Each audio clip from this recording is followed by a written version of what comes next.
விடாமுயற்சி படத்தோட second single வந்து இன்னைக்கு 10:45 ரிலீஸ் பண்றதா சொல்லியிருந்தாங்க. பத்திக்கிச்சு சாங் அந்த பாட்டு வந்து இப்போ லிரிக்கல் வீடியோ வந்து ரிலீஸ் பண்ணியிருக்காங்க.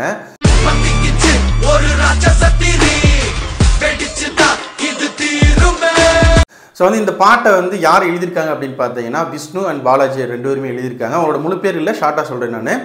அதேமாதிரி பாட்டை வந்துட்டு நம்ம அனிருத் ரவிச்சந்தரும் யோகி அப்படின்றவர் வந்து பாடியிருக்காங்க. மியூசிக் தெரியும், ராக் ஸ்டார் அனிருத் அவர் தான் பண்ணியிருக்காரு.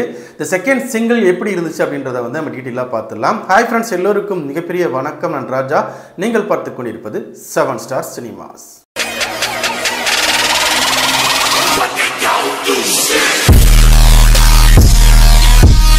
உலகம் உன்னை கைவிடும்போது உன்னை நீ நம்பும்போது என்னைக்கும் விடாமுயற்சி, நம்பிக்கை விடாமுயற்சி அப்படின்னு சொல்லிட்டு ஒரு லைன் வந்திருந்தது. அது ரொம்ப நல்லா இருந்துச்சு. ஆக்சுவலி பார்த்தீங்க அப்படின்னா ட்ரெய்லர்லேயே வந்துட்டு ஒரு சட்டம் ரத்தம் மிச்சம் இருந்தாலும் போராட்ட முடியல அப்படின்ற மாதிரி அதை வரும்னு நினைக்கிறேன். என்னைக்கும் விடாமுயற்சி, நம்பிக்கை விடாமுயற்சின்னு சொல்லி வரும். ஸோ இது ஒரு ட்ராக்காக இருக்கும் அப்படின்னு நினச்சிட்டு இருக்கப்போ இது செகண்ட் சிங்கிள்ரா, நாங்கள் உடனே விடுறோம் படுறா அப்படின்ற மாதிரி ரிலீஸ் பண்ணியிருக்காங்க. அனிருத் வந்துட்டு வேதாளம் படத்தில் அஜித் சார் கூட இணைஞ்சு ஒரு சாங் வந்து பண்ணியிருந்தார். அதுதான் வந்து இன்னைக்கு வரைக்கும் அந்த பாட்டு வந்து எப்போ கேட்டாலும் பயங்கரமாக இருக்கும். ஆளுமா டோலுமா சாங் மாதிரி ஒரு பெரிய ஹிட்டு வந்து அஜித் சார் கெரியரில் இன்னும் வந்து அமையலை அப்படின்றது தான் உண்மை. அதுக்கப்புறம் விஸ்வாசம் படத்தில் மிகப்பெரிய ஒரு ட்ராக் வந்து இருந்தது.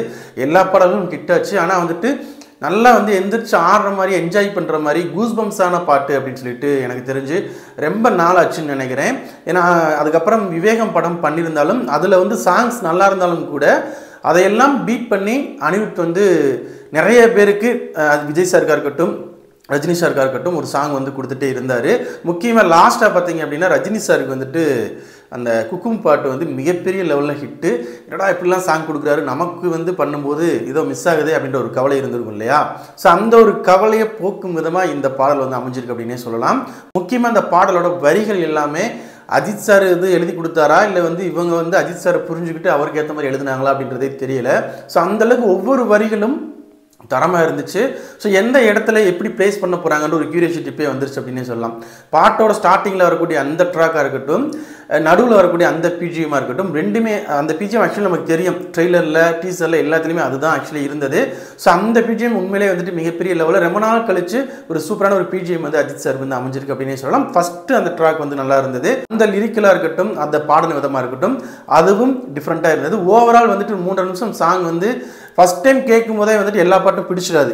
சில பாட்டு மட்டும் தான் ஃபஸ்ட் டைம் கேட்கும் போதே பயங்கரமாக இருக்கும். ஸோ அந்த ஒரு கூஸ்பம்ஸான மொமெண்ட்டை வந்து இந்த பாட்டு வந்து கொடுத்துருக்கு அப்படின்னே சொல்லலாம். என்னதான் விடாமுயற்சி படம் ஸ்டார்டிங்லேருந்து ஒரு தொய்வாகவே போயிட்டுருக்கு, அப்டேட் கிடைக்கல, அது இதுன்னு சொல்லி 1000 வருத்தங்களை கொடுத்தாலும், போன வருஷம் A2 வந்துட்டு மிகப்பெரிய ஒரு ஏமாற்றத்தை கொடுத்தாலும், நியூ இயர் ஸ்டார்ட் ஆனதுக்கப்புறம் பார்த்தீங்கன்னா அஜித் சார் வந்து கார் ரேஸ் போய் அதில் வந்து ஜெயிச்சு அப்படியே விடாமுயற்சி ட்ரெய்லர் ரிலீஸ் ஆகி அப்படியே செகண்ட் சிங்கிள் ரிலீஸ் ஆகி பயங்கரமான ஒரு வருஷமாக ஸ்டார்ட் ஆகிருக்கு. 2 பாடல்கள் ரிலீஸ் பண்ணியிருக்காங்க. 2 பாட்டுமே சூப்பராக இருக்குது, ஒரு குறையும் சொல்ல முடியாது. ஆல்ரெடி சவாதிக சாங் வந்து மிகப்பெரிய லெவலில் ட்ரெண்ட் ஆகிட்டு இருக்கு. இன்னுமே அது ட்ரெண்டிங்கில் தான் இருக்குது, பெரிய ஹிட்டாக இருக்குது. ஸோ அந்த ஒரு விஷயத்தை இந்த பாட்டும் கண்டிப்பாக பண்ணும். நிறைய அஜித் ஃபேன்ஸ் வந்து இதை வந்துட்டு அவங்களோட காலர் டியூனாகவும் ரிங்டோனாகவும் வைக்கிறதுக்கான வாய்ப்புகள் அதிகம். முக்கியமாக அந்த பிஜிஎம், ஸோ எல்லாருமே அதை வந்து யூஸ் பண்ணுவாங்க. ஸோ ரொம்ப நாள் கழிச்சு ஒரு திருப்தியான பாட்டு கேட்ட சந்தோஷம் எனக்கு கிடைச்சிருந்துச்சு. நீங்கள் இந்த பாட்டை கேட்டிருந்தீங்கன்னா உங்களுக்கு எந்த மாதிரி இருந்துச்சு அப்படின்றத கமெண்ட் செக்ஷன் மறக்காமல் கமெண்ட் பண்ணுங்கள். நம்ம சேனலில் போகிற வீடியோஸ் பிடிச்சிருந்தால் லைக் பண்ணுங்கள், கமெண்ட் பண்ணுங்கள், ஷேர் பண்ணுங்கள். அப்படியே நம்ம சேனலை கொஞ்சம் சப்ஸ்கிரைப் பண்ணி சப்போர்ட் பண்ணுங்கள். அப்போ தான் அடுத்தடுத்து வீடியோஸ் போடுறதுக்கு மோட்டிவேஷனாக இருக்கும். Thank you friends.